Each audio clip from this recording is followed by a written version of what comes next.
This is Seeing Red, now in our 15th season of bringing you the best in independent Red Bulls news and opinion. Now, here are your hosts, Mark Fishkin and Joe Goldstein. It's true. Mark and Joe here as we inch ever closer to the start of the 2024 MLS regular season. It's coming. It's less than 3 weeks away. We're back with another episode of Seeing Red, another preseason episode to get you ready to go. Because by the time the team gets to Nashville, we're going to know a whole lot more about it than we know now. We got to meet the coach. We got to meet Emil Forsberg. It's an exciting time filled with promise and perhaps promises unkept. We'll see. Time is a flat circle. I'm Mark. He's Joe. How are you, Joe? I'm really good. I have a optimistic take on the team. Maybe some would say, I've retreated to head in the ground territory, but nonetheless, they're undefeated. They are. And undefeated during the preseason. Tonight, we're going to talk about the intro presser, what we thought the high points and low points were. We're going to talk about what we want to see out of the games in California. The team is at Coachella Valley right now, getting ready for Saturday's Coachella Valley Invitational Red Bulls opener against St. Louis City. We'll talk about Sandro Schwarz's assistant coaches, some very familiar names, one very familiar name, and the new sporting director was introduced. And our guest tonight, of course, is the always wonderful Steve Cangialosi of MLS Season Pass. But before we begin, we ask you kindly, if you've watched this long, if you're 2 minutes into this episode of Seeing Red and you're watching on YouTube, please give us one of those little happy thumb boys and subscribe. Subscription is a wonderful thing, and it shows that you are interested in hearing more from us as we get going during the season. Okay, so February 2nd, a full house at Red Bull Arena in the press room, that is, to hear from Sandro Schwarz and Jochen Schneider. I'm curious, Joe, you got to see the first part of the event. What did you think about Schwarz? It's tough to get a read on him right away.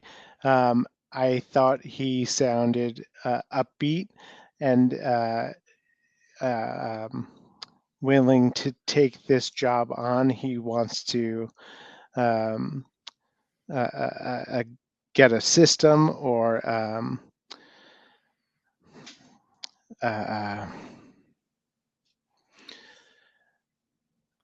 oh man, for me, what did it for me? There was nothing that he said that was, I think, particularly moving or meaningful. He didn't do a bad job. He seemed very comfortable. But he also gave nothing away. Identity. That's the word I was looking for. But it feels like the last three coaches had a script that they read from for the pressers. So I didn't get a pit in my stomach, so that's good. Yeah, I mean, I'm glad Steve Cangialosi, and we talked about this, spoke to the notion to Schneider and said, look, you guys have raised the bar, and Emil Forsberg is a wonderful signing, but, a 22-year-old Swede central defender and a bunch of homegrowns does not make for a knockout transfer window. And, we have a number of questions during our email segment really digging into that. And Schneider just said, wait and see, man. We're not done yet. He said, we're not done. But the team does have an open DP spot. And you can't watch Tom Bogert's Twitter feed, and you can't go on MLSsoccer.com these days without seeing just teams are just signing players left, right, and center. And it's hard to watch a little bit knowing that at least until something drops on us, the Red Bulls have not made another move. Plenty of discussions with folks on Twitter noting that, the team needs a DP striker. The team has a DP striker. They just need the DP striker to play like a DP striker. And I think we're going to be in decent shape. I think the real challenge is, getting Van Zier and getting Morgan back. You can make the argument that is Schneider waiting to see if these guys can really perform, and then if they can, then they can really temper what they do. But again, are they doing everything possible to win MLS Cup? I don't think it's where we are right now. I think that there was one of two ways that they could handle this off the season, and that is go get a coach early on, get a sporting director early on, have the teams evaluated for what spots were needed where, and launch into this preseason. That is not the way it looks to be shaping up. It looks to be a period of evaluation, and I don't think that will excite any fans, but this first half of the season is going to be, are you a fit for this team? If not, can we get someone else in there? And it's in a world where Seattle can be bottom of the league in June and making MLS Cup runs in October. That's okay. I just wanted them to do something more. Yeah, and I think Red Bull fans did as well. Then Emil Forsberg came and spoke, and I mean, you really got the sense that he was very, very excited to be here. He really kind of brushed off questions about his personal life and are you excited about being in New York and everything that means. And he's just like, I'm here to win. I'm here to compete, and I'm here to kind of show what I can do. And I don't think anyone had any issue with the kinds of things that Forsberg was saying. Really kind of brings Henrik Lundqvist to mind, which may, frustrate and upset Devils fans, but I just think that he has got the seasoned pro bit down to a T. So it's good to know that he's in the right place. Okay. The team is heading out. They're actually now in Coachella Valley preparing for the team's first of 3 matches. They'll face off against St. Louis City SC Saturday at 5. And the good news is you can watch that match live on St. Louis City. It's very exciting. On St. Louis City's website. That's STLSC FC. Watch our socials. You'll definitely see exactly where you can see it. If you go to MLS and get to St. Louis City's website, it'll be streamed live. Then Wednesday they take on Austin FC. There's no stream for that. And then a week from Saturday, they close against the Galaxy, and that's at lagalaxy.com. And so I guess the question is, Joe, what are you looking for out of these 3 final preseason tune-ups for New York? First up, can I mention that no love for a stream on Valentine's Day? Oh, there's nothing more that your honey wants to see. We can't go to dinner yet because I'm watching preseason MLS on a stream in front of 200 people at a dusty field in California. That's right. Sell that. Please. Yes. Performance check +5. But I want to see the tactics of Sandy Claus. I think that we know what we'll pretty much get, but I think that a Jurgen Klopp protege or I don't know if he fits that bill, but he has a value to keep the ball and keep it high up the pitch, and he's not afraid to pass it around a little bit before the defense opens up. And I want to see that. I think that the defense, it's rather thin on the outsides, but it can hold up. But the midfield has to generate chances, and I'm looking more for that out of them. And I think that by the midfield generating chances, it takes the pressure off of the two forwards. And so maybe, running in behind gets easier, or drifting out into space for a shot gets easier. So I'm looking for those things. Yeah, I'm looking for Lewis Morgan. Yeah.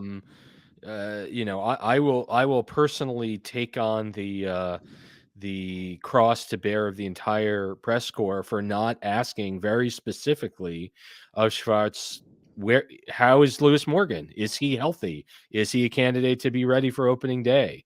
These are the things that Red Bull fans really needed to know, and I thought we kind of fell down there. Keeping in mind that we each get one question. There's only one. And while there were a lot of people there were a lot of questions on more so on style of play and things like that. Yeah. Is he ready to go? We haven't seen him. I'm unsure. Schwarz alluded to the idea that the players that are working their way back to full fitness are doing individual programs alongside the rest of the team, but they're also with the team. Well, does that mean Lewis Morgan? And, is he going to be ready to be going on the 25th against Nashville, or is he, a month out? I mean, these are the things that we kind of have to know. All right. I want to see, well, first of all, back to the presser when Schwarz said identity, I nearly, my eyes started to twitch a little bit because everyone's eyes twitch at the word identity. Yeah. Let's talk about Schwartz's coaching team, which was announced literally minutes before the presser on the 2nd. Some names you do know. Jeremy Proud, who was the goalkeeping coach, remains. Ibra Sagaya has been promoted to an assistant coach, as well as keeping his old job coaching Red Bulls too. So he's going to be a busy guy. And then 2 international coaches are joining. Volkan Bulut, which is not a vodka, but rather a 41-year-old who had been, I'll have a Volkan Bulut, please. Neat. He was on Schwarz's staff both at Moscow and at Berlin. It's not a surprise. He's coached at Paderborn and Schalke and Hanover, and he had a 10-year playing career before that. That's great. And also Vedad Ibisevic, who Bosnia-Herzegovina player, played collegiately at St. Louis and graduated in 2003. He was one of the top 25 recruits. So he does have experience here in the States. He played at PSG. He played at Aachen and Hoffenheim and Stuttgart and Berlin and Schalke. So he's certainly a veteran. Made 83 appearances and 28 goals for Bosnia and Herzegovina. So, and he was a player. He was really something to watch. And he's 39 and will be interesting to join. And of course, Ibra, who's 43, who's the old man here, frankly, led RB2 to the Eastern Conference semis their first season in MLS Next Pro last year. They went 14-8-6. They really kind of came off the mat after a very, very poor last season in USL. Yeah. And he has incorporated a lot of these young Ugandans into the RB2 systems, guys like Kasuli and Serwata, who is re-signed back with RB2. Yeah.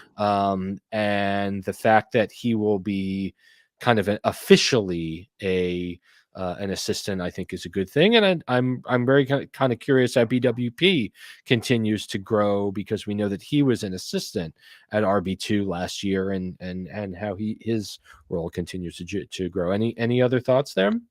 I'm really happy for Ibra, because I think when John left, I assumed that he would take the coaching position at Red Bull 2, and was kind of surprised that didn't happen. But I think he did a fantastic job for the last season in the USL for what he had. And I continue to be a fan with how he made the midfield and forward core rock solid last year. So yeah, I'm happy for him, and I think that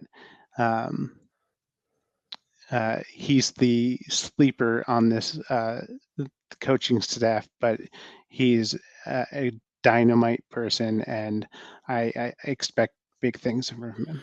Well, and consider, in a world where you've got three guys that, two guys that are brand new to MLS, one guy that has experience playing in the States. I mean, Ibra is the MLS vet now. He's the guy that can explain who these guys are, and of course, they're going to get all the video, and they're going to get all the, I mean, they know how to coach, but to have someone kind of embedded that really can know the in and outs of individual players, I think a little bit deeper is good. In addition to the coaching staff, very, very quietly announced minutes before the presser, was that Julian de Guzman has joined the club as the new Dennis Hamlet, right? If you recall, Schneider was very, very upfront about saying that the head of sport is focused on the entire program, stem to stern, all the way down into the academy. But de Guzman is going to be focused exclusively on the first team. And, is it so much to say that they waited until de Guzman joined before making additional moves? I'm not sure. For those of you that don't know, de Guzman was at one point the greatest Canadian footballer that ever lived. He has a tremendous history. He played at Olympique Marseille. He had a 19-year professional career. He played at Saarbrücken. He played at Hanover under Ralf Rangnick in 2002. He played in La Liga. He was the first Canadian to play in La Liga with Deportivo La Coruña. And then he ran the Ottawa Fury in the USL, and was also was the head coach there. So the interesting thing for me is, allegedly reported, I believe by Boker, was that Tab Ramos also applied for this role. Now, Tab has had a not great career professionally as a coach. He coached some U.S. youth teams. He coached a dreadful team in Hartford.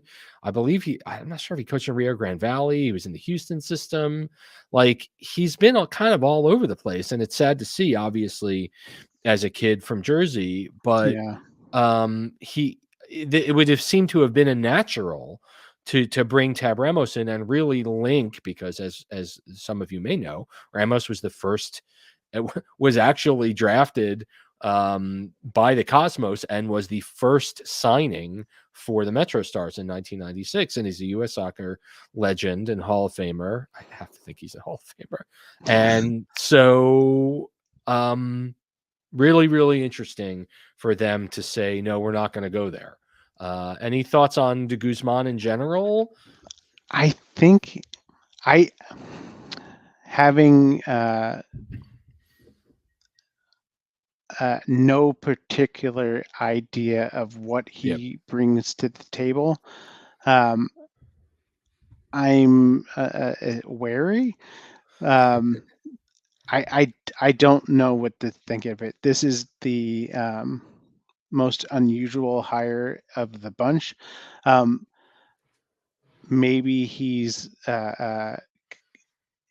maybe he's got connections and I don't see them. But yeah, I think that this is highly unusual for me. Yeah, the interesting thing is Schneider was very upfront about saying we want a guy who knows MLS. Yeah. Does the Guzman know MLS? I mean, he played for Toronto FC, but he hasn't. This is his first job in MLS. Yeah. It's pretty high profile. Well, your first job in the league. I would argue it's low profile, but say what you will. I could be blown away by the choices he makes and the talent that he signs, but I was underwhelmed by this. Okay. Sounds good. When we're back on Seeing Red, we're going to talk to Steve Cangialosi of MLS Season Pass. So keep it here, won't you? We'll be right back.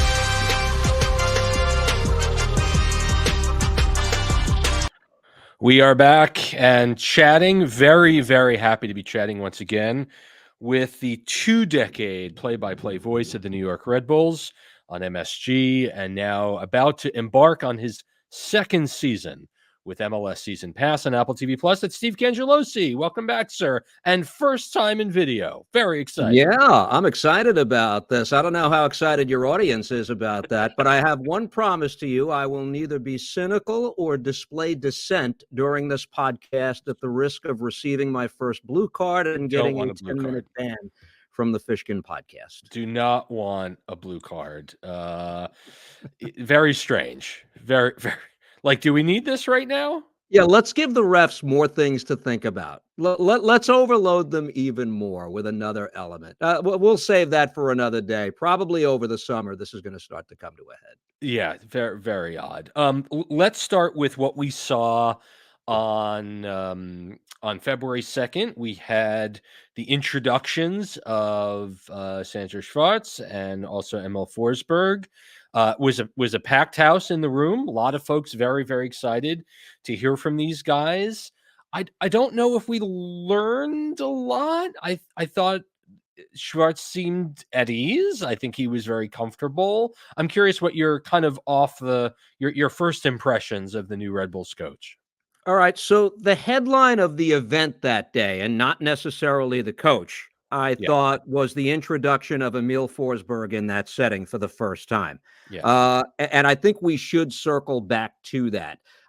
We don't know a lot about the coach yet. I think we have the basic template of what he would like to implement because it's probably not that much different than the things that his predecessor tried to implement. So I don't want to go too much on Sandro just yet. I think the opportunity will be there in the opening weeks of the season to evaluate that. His personality, I thought, was marvelous, and I thought he handled himself with humor and with humility for the first time meeting the press gathered at Red Bull Arena. The headline event for me on February 2nd was Forsberg in that similar setting there, side by side with Jochen Schneider after the photo op, because I thought he came across very well on a number of levels. I thought he said all of the right things. I think he checked all the right boxes. He seemed to be somebody who's there for the right reasons, despite the connection to Leipzig, which obviously makes some people second guess the whole idea. But he's here for one reason: to win. And I think that's something that's important. He's got a movie star look about him, right? You can almost cast him as one of the villains in Die Hard, let's say. And he's very well spoken, which I think counts for a lot, because this is going to be the face of the franchise moving forward for the next few years. Unless my guess is very wrong, he's going to be at the center of every marketing push.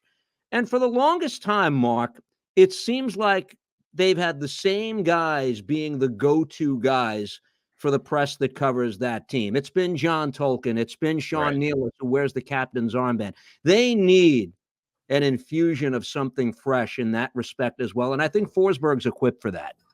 Yeah, I mean, he's clearly very comfortable. I mean, English certainly comes natural to him. He's not translating in his head. He's able to, as you said, say all the right things. He's not a guy that's looking to turn around and go back to Europe anytime soon, right? It's not like he's going to have some eye-opening performances in MLS and then try to leverage that. He will be here through the duration of his contract. I think Red Bull fans can be excited about the fact that Sweden's not playing in Euro 2024, so he's not necessarily going to get pulled away from the team at a time when during Copa America, other players on the team, Coronel, Andres Reyes, possibly a John Tolkien, we can expect to see spending a significant amount of time away from the team. And yeah, I mean, you can certainly do worse. I think for the Red Bulls, a challenge is to have that marquee name that's going to drive people into the arena to become kind of a must-see guy. I don't know if that's Forsberg. I don't know if he has the kind of the stature and the name recognition on an international sense that people are going to be, I've got to go see that Swede. If it was Zlatan in his prime, for sure. I mean, I don't think anyone is necessarily complaining about Forsberg signing. What we're hearing from fans is that's it.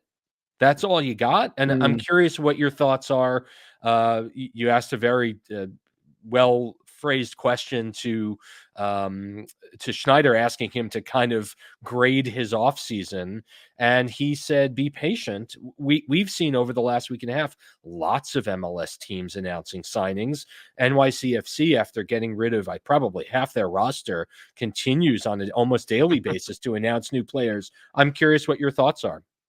Well, it's important to tell the audience we're having this conversation late on a Wednesday afternoon on February 8th, and maybe they're not done. Okay? Right. Perhaps there will be an integral piece or two added. And Jochen Schneider did drop a hint that, yes, you're going to see some fine tuning at the very least to this roster, perhaps even before the first ball is kicked on that Sunday, February 25th. But he answered my question in the manner in which I sort of expected him to answer it, and I'm not sure I would have handled it any different if I was in his shoes as head of sport. There's reason to believe this team is going to be better. If you can tell me that Lewis Morgan is going to spend the bulk of this season healthy and Dante Van Zier will be on the field more often than not, those are real things. Plus, John Tolkien is still here. And I think all of us, no, not all of us, that's too strong, but many of us thought that the move to Europe would happen in this past window. It did not. He's not alone, by the way. There are a lot of players who found themselves in that situation. Almada in Atlanta at the top of the list. Carranza in Philadelphia is another. It just didn't work out for whatever reason. So you can say this is going to be a better team. I think the best way for me to answer your question, Mark, is to say this. They can be significantly better and still only finish sixth in the Eastern Conference this year, okay? I think that's fair. Miami is Miami. The Big Four is not all going to fall off the cliff at the same time. I only put so much credence into the preseason and what happened overseas. Yeah. Cincinnati is the Supporters' Shield winner. Columbus is the MLS Cup champion. Philadelphia practically brings the whole band back for another try at this thing. They're going to be good as well. And Orlando probably thinks it's as good as anyone. So if you ask those players on those teams what your tangible goal is, I'm sure they will all tell you it's to win a Supporters' Shield, win multiple trophies, get MLS Cup. I'm not sure the Red Bulls are in that conversation at this time.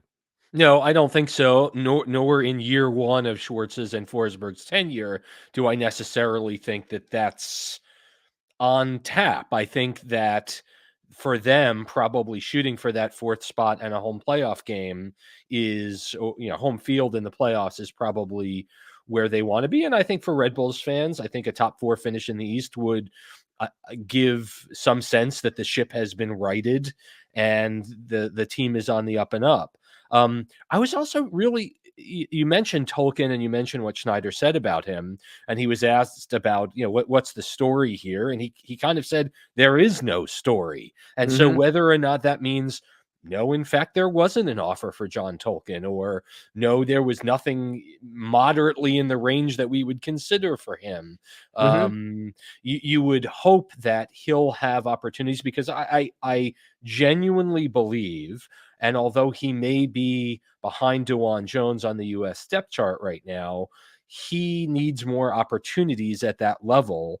For him, if he wants an outside shot of the 26 roster, he's going to have to make the jump soon, acclimate, perform, and then show if he wants Berhalter's attention.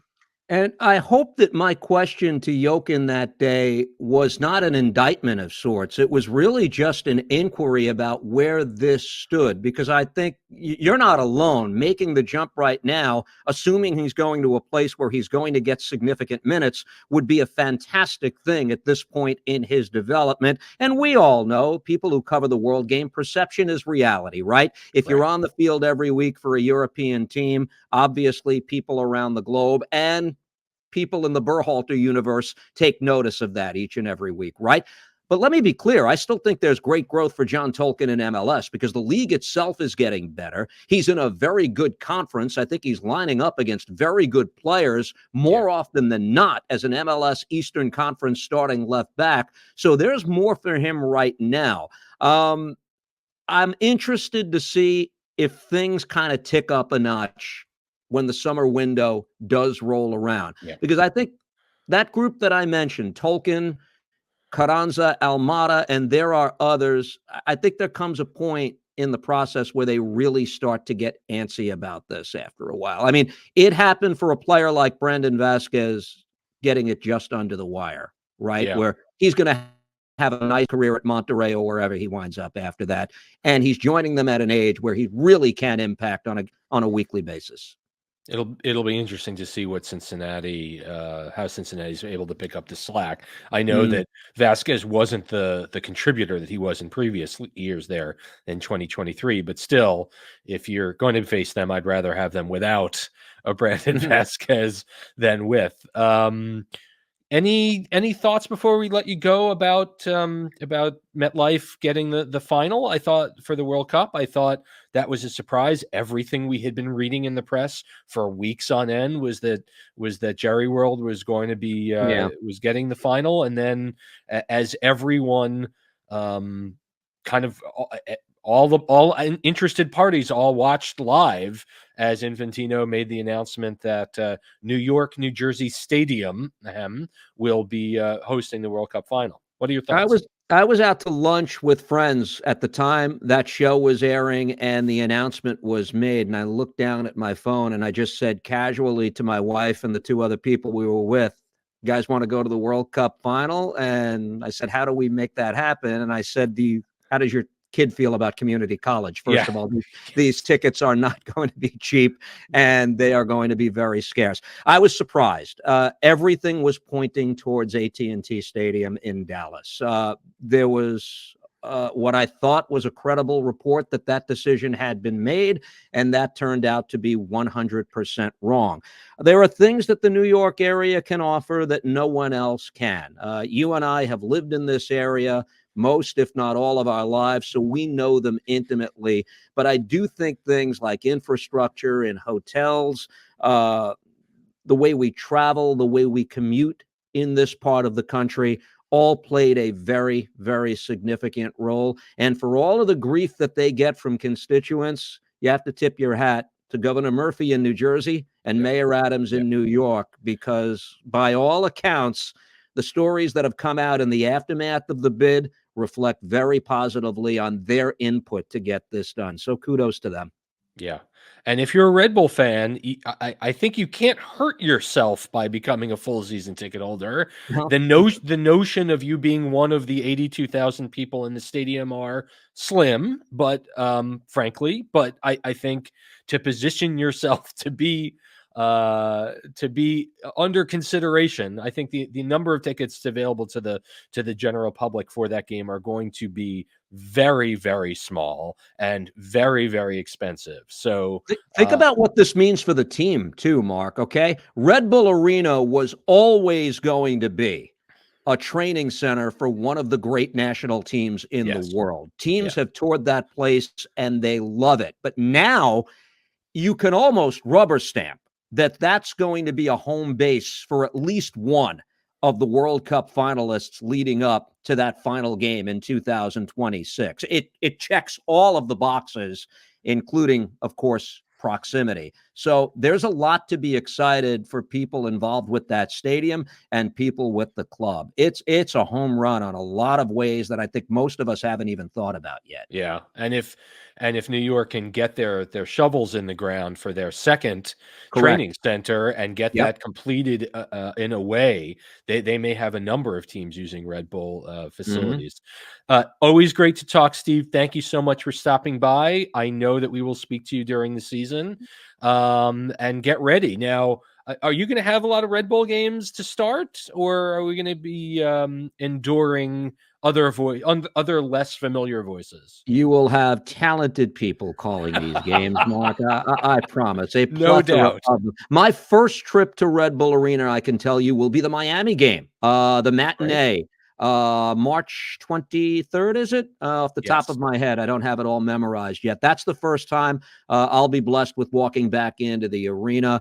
Opening weekend, I've got a couple of games in Ohio. I'll share that with you. I've got the big unveiling of the championship banner in Columbus, and then the next day, Cincinnati, who opens up on Sunday. Yeah. Steve Cangialosi from MLS Season Pass. Steve, thank you as always for stopping by Seeing Red. We appreciate it. Thanks, Mark. All right, we've got more Seeing Red coming up after this short break.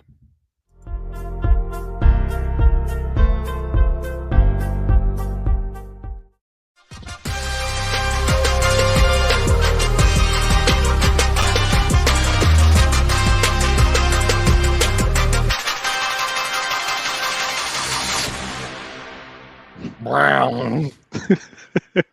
Got to get the brown in there. Inception noise. Yes. It's email time. And unlike last week when we had no emails, we have a very, very healthy and lengthy email bag to share with you. We just want to let you know you can write us anytime you're connected to the internet, really, on a home device, on a road device, on your phone. You can yell real loud. But if you send us an email at seeingredny@gmail.com, we will get it. And not only will we read your email, we will put your name on the screen to give you extra warm internet fuzzies.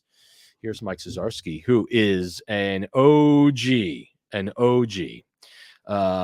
Seeing Red listener, who writes, we were told by the front office to expect significant investments. A sister club transfer and a young center back who might not even start does not, written twice, meet that criteria in my book. Your thoughts? I'm disappointed so far.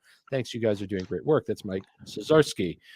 We spoke a little about this during our first segment. Yeah. Should we negate what Emil Forsberg brings to the club because he comes from Leipzig, Joe? No, it's not like a Frederick Goldbranson move. It's not an Omar Damari. Yeah. Emil Forsberg is the real deal, but and center back depth is really good. Yeah. But I think I mentioned before, I would have preferred to see, big moves and transfers and stuff early on in the season, but it seems like they're waiting to see, and I can't fault them for that, but it doesn't inspire the fan base. That's right. I think this will be a common theme as we get through our email bag. A fan base that is not inspired. Thank you, Mike, for the note. Here's John Panessa, who is another long-time listener. And John wrote a little bit of a novel. We've edited it for Space. A long-time listener and supporter, but don't think I've written since the days of Mark and Dave on the show. That's a long time. As you were short on emails last week, I want to send in my somewhat lengthy story. I want to say it's been amazing watching the show evolve over the years and still absolutely love the work you both, Mark and Joe, are doing. Adding video and YouTube only makes it better. I'm excited to see you expanding the show to an even wider audience. Thank you. That's the old school sucking up, Joe, that really like to see. That's good stuff. And we can see it. I've been a longtime fan of the team after getting individual match tickets, upgraded to seasons for the opening of Red Bull Arena in 2010, the ups and downs of the team. I always remained their supporter and believe Red Bull Arena is a special place. I had season tickets starting in 102, but migrated to 103 and 104 as I've gotten older, had a kid. My son's grown up going to Red Bull matches with me for years, and this makes this team special for me. Same, John. Yeah. Okay, here's the question. What are the 5 biggest changes in the Red Bull organization as a whole over the last 5 years? That's a lot. If you can come up with 2.5, I'll come up with 2.5. Okay. And let me know if you want me to start, because I've got 2 in my head right now. Okay, you can start. Okay, so I think that Forsberg is definitely number 1, because as much as the team has kind of foundered a little bit since the start of the 2019 season, he is clearly the biggest name that this club has signed. A 9-year Bundesliga vet. He's older than almost anyone the club has signed. And I think they've come to realize that they do need veteran leadership if they want to be successful. And no one better. That's good. You've got one, sir? I think that now I'll say it, and I'll make my own asterisks. So, sure. The team relying more and more on RB2 talent. Definitely a change. Yeah, that's a change. And I think that when they pulled the trigger on that, it wasn't ready. And the staff wasn't there, and it faltered. But I think it's a good thing long term, but it was rough. Okay.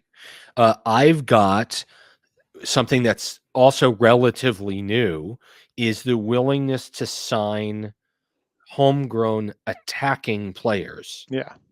This is a team that in the past has, and I will tell you, they've pushed academy kids to wing back and to central defensive mid with the idea that they as a team were always going to sign strikers internationally, right? But the fact that they've signed Roland Mitchell and the fact that they've signed Julian Hall, whether or not those kids are going to play meaningful minutes for the first team at all, I can't tell you, but I think that the willingness to go there, I mean, a player like Nate Wirth, if you recall, felt that he had to leave the academy because New York wasn't going to give him a contract. And he went to Tulsa, and he's kind of finding his way that way. And so to have attacking talent from the academy signed as homegrowns is one for me. You got another?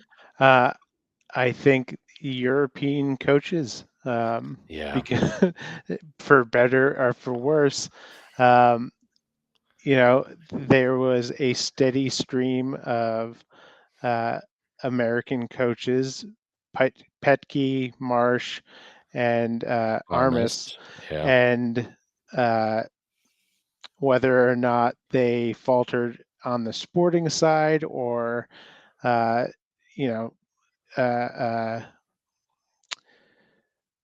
in the front office, that's been a massive change, and you now have the Europeans taking over. So that's one. And then the last one I'll add is allowing talent to leave on free agent contracts. Yeah. Sean Davis was wined and dined by Nashville SC. And look, Sean Davis is a terrific guy. His ceiling is MLS. He's not going to be a national team player. He had stuff to contribute. Aaron Long the same way. And since Long moved, I think it's not been great. He did win an MLS Cup with LAFC, but these are players that could have stayed and didn't care for the direction the team was going. John also asked about the 5 biggest changes in MLS in the last 5 years, but we've spent some time on this email. So Messi, Apple TV. John finishes by saying, I'm an eternal Red Bulls optimist, not that Red Bulls optimist, but I'm excited for the upcoming season, in particular looking forward to everything you are planning for Seeing Red. Congrats on the 15 years. I'm looking forward to listening to you both for another 15 years, I hope. I'm going to say this right now, and I don't want this to be controversial. I will not be doing this in 15 years. I don't think that's breaking the internet, but it's not. I don't have 15 more years in me. Thank you, John. Appreciate it. Here's Chase Bradley. He says, hey, Mark, first off, hats off for putting on a great show and presenting it as a professional. He always is all around really legit. I'm legit. Did you hear that? You're too legit. Stop it. Isn't our team going down the same route as Chivas USA? No. Next question. Let me continue. Feels like a minor league club, and the ownership has no interest in putting a good product on the field or getting fans in the stands.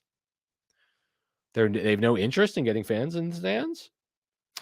I had season tickets to watch Thierry Henry and Tim Cahill, and along the way fell in love with the club and its supporting cast and culture. I continued to support the team for years after those big names left, and now it's just obvious the team is no longer what it once was.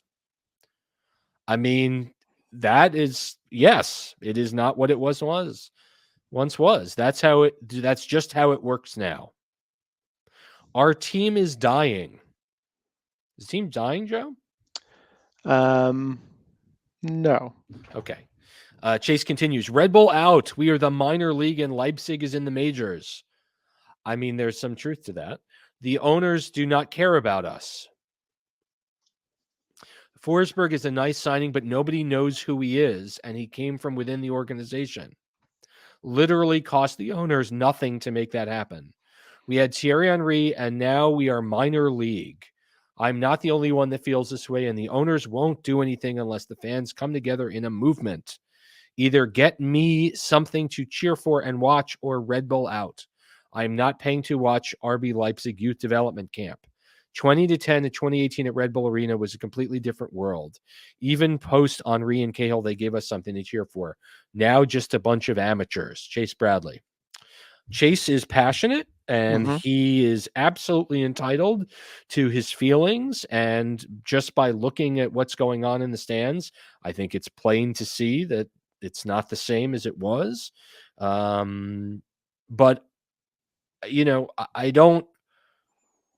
When he says Forsberg is a nice signing, but no one knows who he is, who is a name that they would sign that everyone would know who they are? Like, there's 2 players in the world who Messi everyone knows who they are, right? And Cristiano Ronaldo, and Saudi Arabia keep him nowhere near this team.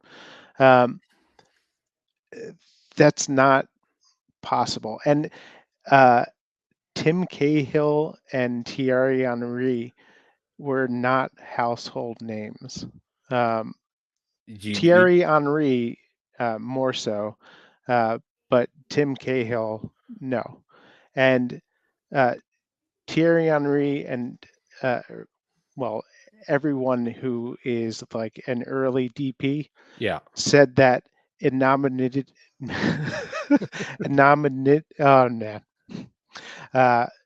being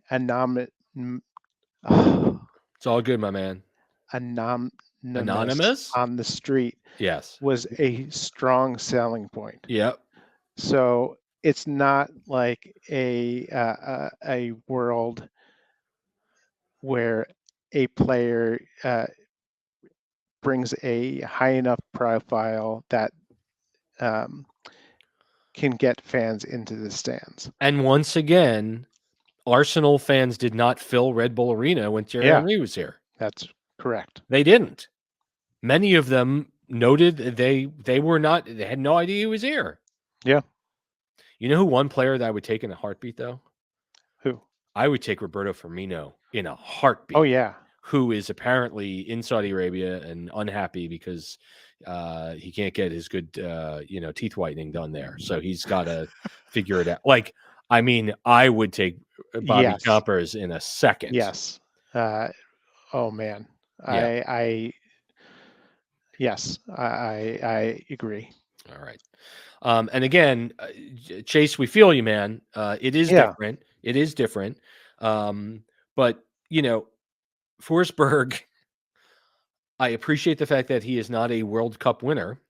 But he played 9 years in the Bundesliga. He rose with his team. He played in Europe like the last 5 or 6 years. He made the Champions League semifinals with Leipzig.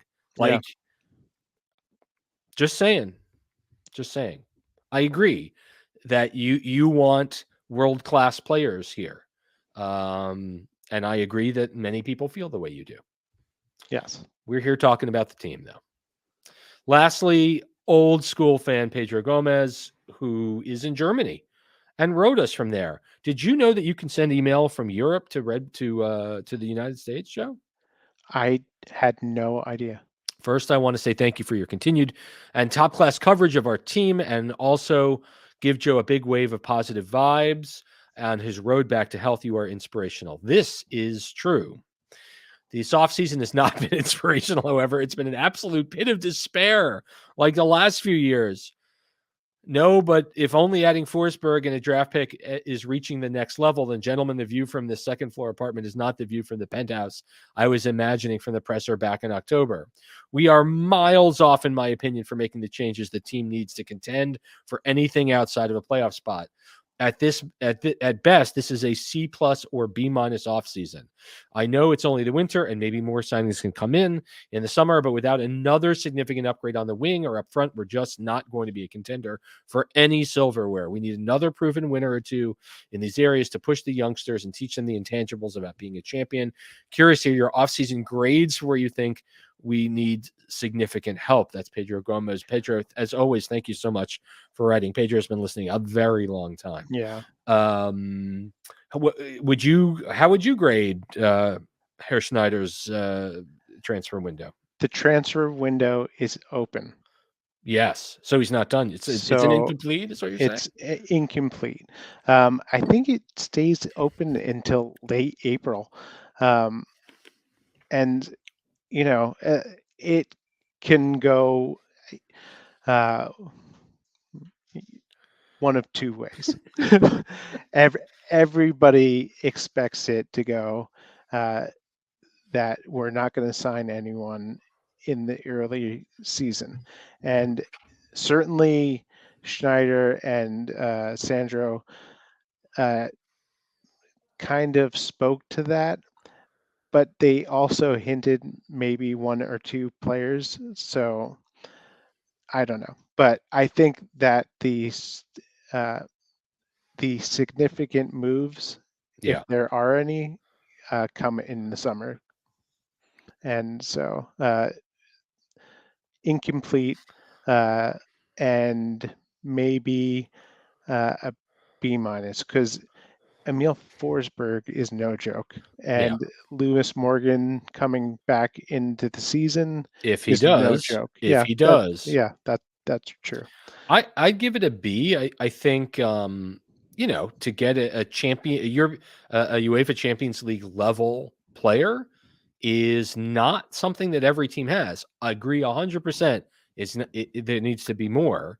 Mm-hmm. Also agree that Dante Van Zier has to earn his DP salary this year. Yeah. And if he doesn't, then he will become one in a very long line of disappointing DP international sightings, going back to Klimala and going back to Kaku and going back and to Luquinhas, where they just miss.